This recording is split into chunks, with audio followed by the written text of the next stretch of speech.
Hey, everybody. Welcome to the morning market briefing. It's Monday, July 27th, 2026. Hope you're doing well out there. Ben, Tom, how's the weekend? It's good. It's good to be back. It's good to be back. Time to grind. Time to grind. Big week ahead, busy week, and we're seeing big movements with the chip stocks again. Oh, I thought you were. Shout out to Hicks. Shout out to Hicks. Chip stocks rocketing as Nvidia is now backing a $500 billion OpenAI data center. Yeah, the circular financing is back. This one's almost takes the cake. SoftBank is building. So SoftBank is the Japanese company led by Masayoshi's son, and they are building a $500 billion data center project in southern Ohio. And OpenAI is going to use it. So that basically OpenAI is going to lease it from SoftBank. And so SoftBank's trying to finance this, and they're going to financial people to lend them money. And these financial people say, we don't trust that you're going to pay us back because we don't trust that OpenAI is actually going to fulfill the terms of its lease. So Nvidia is saying, hey, we'll come in, we'll backstop the lease from OpenAI. It's almost like a kid just graduated from college, has a great degree, and then is trying to get an apartment, and the rich uncle co-signs the lease. But also Nvidia kind of needs OpenAI to continue to buy its chips. So it's almost like this rich uncle did a 1031 exchange. Yeah, has his prescriptions picked up and dropped off by his nephew, and so has some need for his nephew for that. So it's very interesting from that perspective. There's a lot else there too. The U.S. government and a subsidiary of SoftBank called SoftBank Energy are developing like $33 billion of natural gas powered plants. And it's kind of a Kevin O'Leary deal.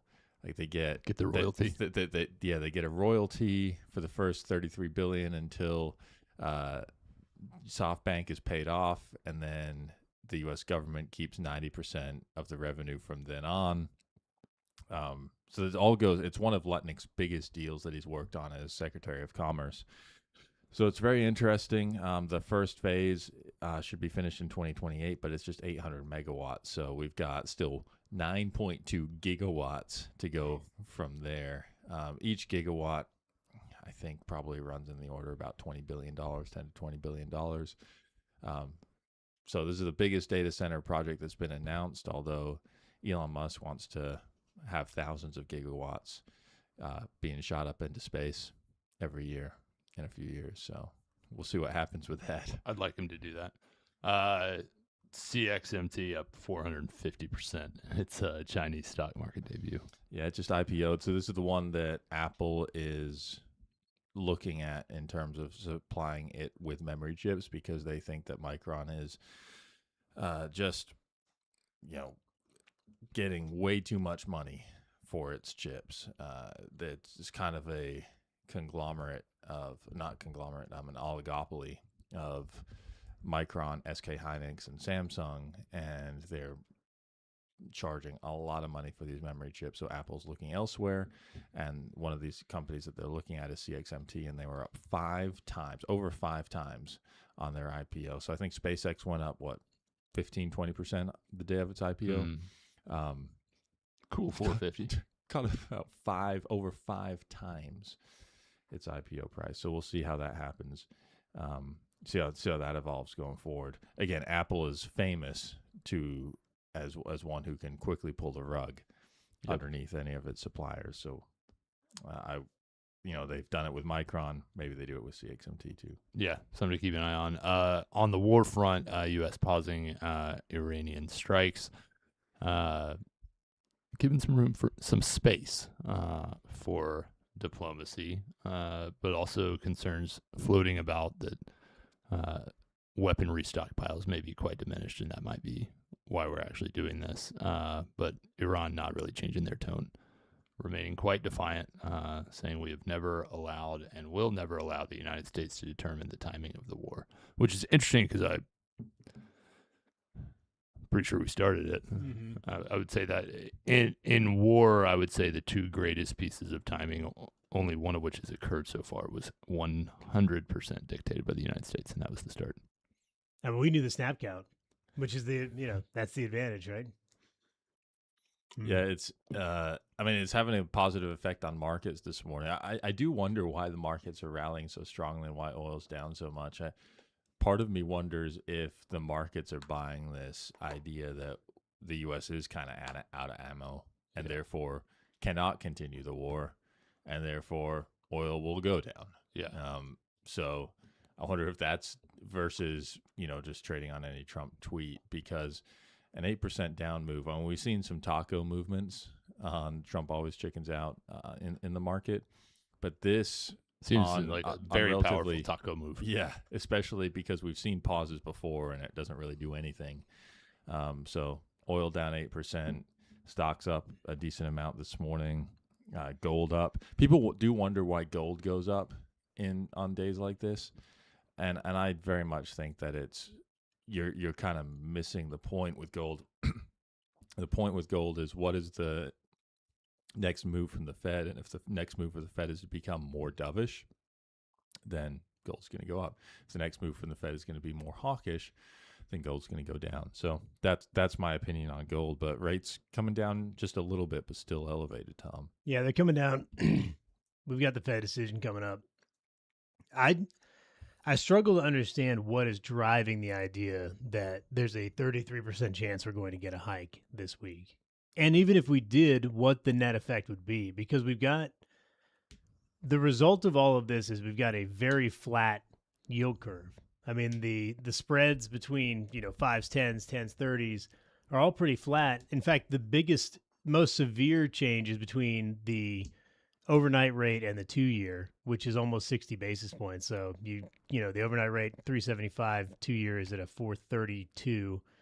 So you raise the overnight rate, and so what you do is you get a flatter yield curve.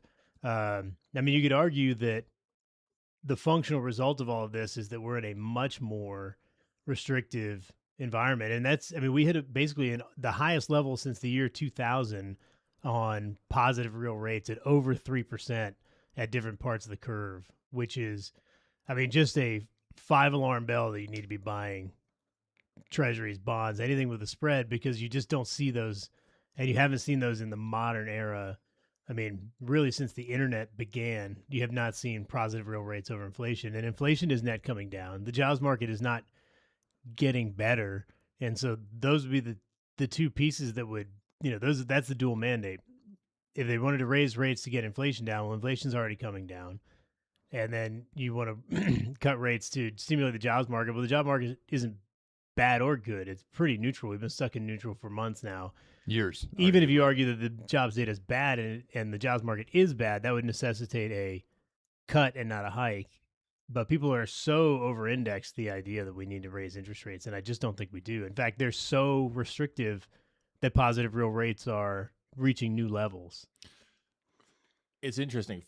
So I was just looking at the poly market and Kalshi odds for this next rate decision, and there is they say a 20% chance of a rate hike. I do wonder, as we're looking about what the market is expecting, would you is there something going on with Fed fund futures that would influence things more than just, because it's always translated as this is what the market's betting on. But those actually betting on the market, right, are saying much lower chance of a hike. Yeah, and I'm wondering if I was a hedge fund, I would be buying Fed funds futures because clearly they're cheaper than they should be, and also buying the 20% that says, and is basically making the spread on that 13%. Yeah. I don't know. It's something to look into. It's curious because it doesn't jibe with reality. Mm-hmm. It really doesn't. I mean, I have a Kalshi bet that I put on months ago that there would be at least one hike this year, and I am down on that. But I still don't think that that's a losing bet. I think it's more one cut. Yeah, sorry, one cut. Yep. I still think that's a much higher probability than people are giving it credit for. But even more surprising than the 33% chance of a hike in this meeting is the over 100% chance.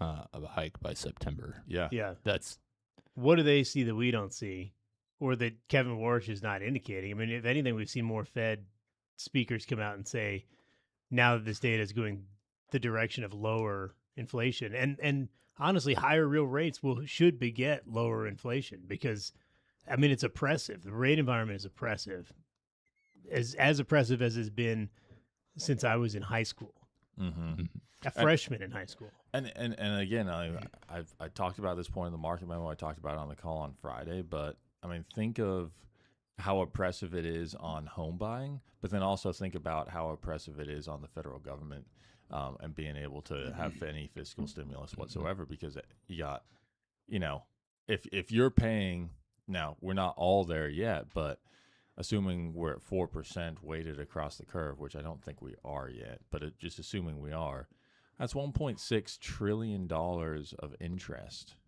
that we're spending that we could be spending on other uses.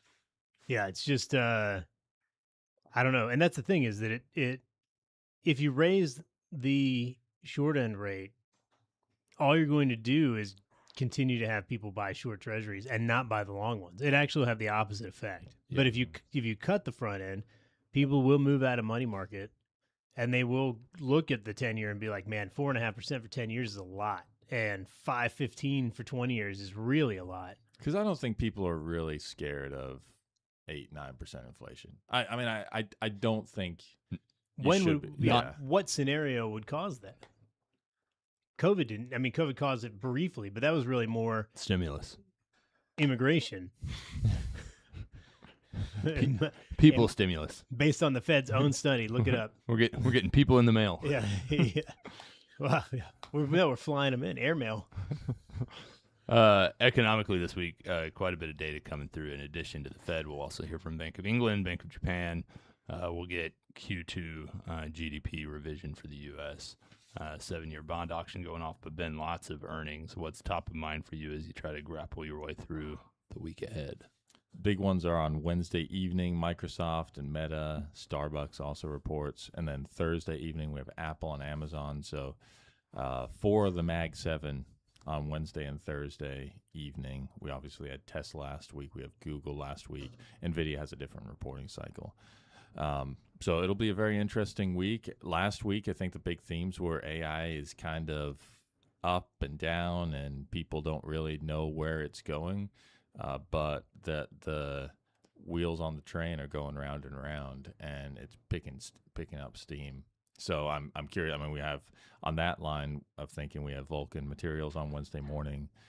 We have MasterCard, Martin Marietta, CRH, Valero, things like that. Thinking specifically of the Mag 7, you mentioned 4 reporting on Wednesday and Thursday. When you think through those, think Microsoft, Meta, think Apple, Amazon, which, if you had to pick one winner and one loser, at least in terms of stock price reaction to this quarter, who's the winner, who's the loser of those 4?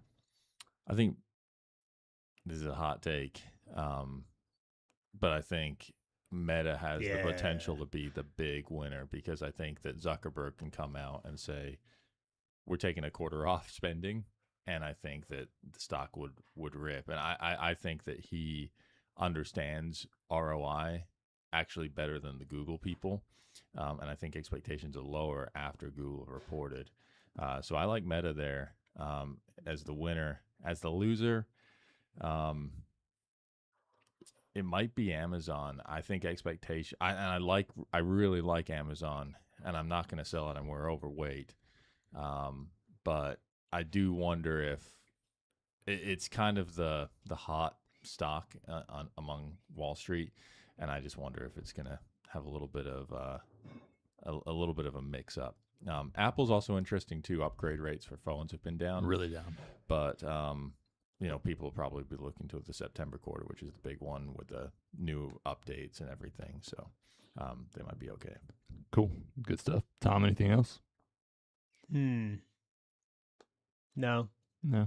It's going to be an interesting week. I think the CapEx thing is going to be huge. I think that there's all this chatter, and I don't really know how to track it down, that there's more than $1 trillion of shadow debt associated with AI. There's a lot of talk about that. I don't know that we have really been able to pinpoint exactly. Yeah, I need whether somebody that's to screwed up. somebody to go full whiteboard on that and show it to me. Somebody call Nick Shirley and see if we Yeah. can track down Yeah. this shadow thing.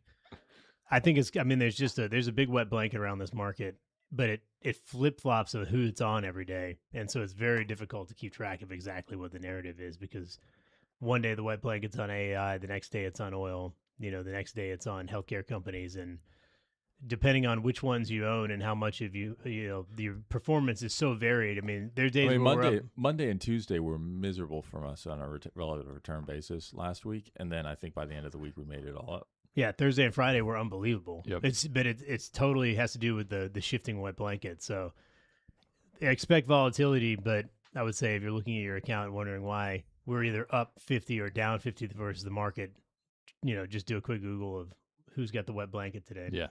We should start one of those Twitter bot accounts. The wet blanket discloses index. where the wet blanket is on every given day. So somebody put it together. Somebody AI that. Yeah.